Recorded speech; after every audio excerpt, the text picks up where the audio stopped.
गुजरात के भावनगर जिले में मूंगफली, तुअर, मूंग और सोयाबीन की सरकारी दर पर खरीदी 9 नवंबर से शुरू हो गई है। ये प्रक्रिया भावनगर, महुआ, गिरियाधर, तलाजा और पालिताना एपीएमसी केंद्रों पर चल रही है। जिला सहकारी खरीद और बिक्री संघ के मुताबिक अब तक करीब 37,000 किसानों ने पंजीकरण कराया है।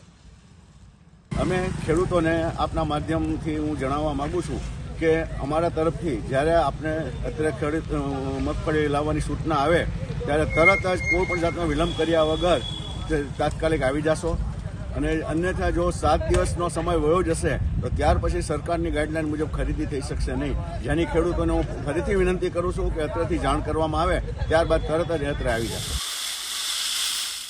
जूनागढ़ जिले में भी मूंगफली और सोयाबीन की खरीद समर्थन मूल्य पर जारी है।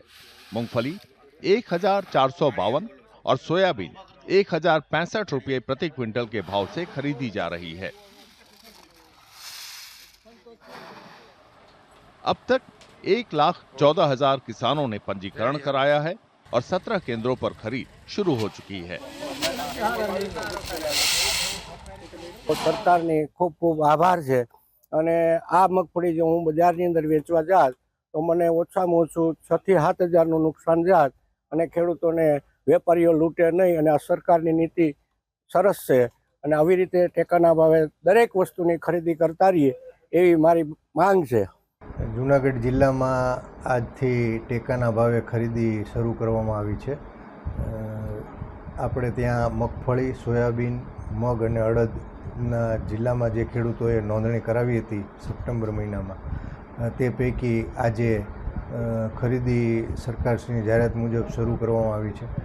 કુલ તમામ તાલુકામાં આપણે સેન્ટરો ચાલુ કર્યા છે 9 તાલુકામાં અને 27 જેવા સેન્ટર આપણે ત્યાં કાર્યરત હાલ કરવાનો प्रयत्न કર્યો છે।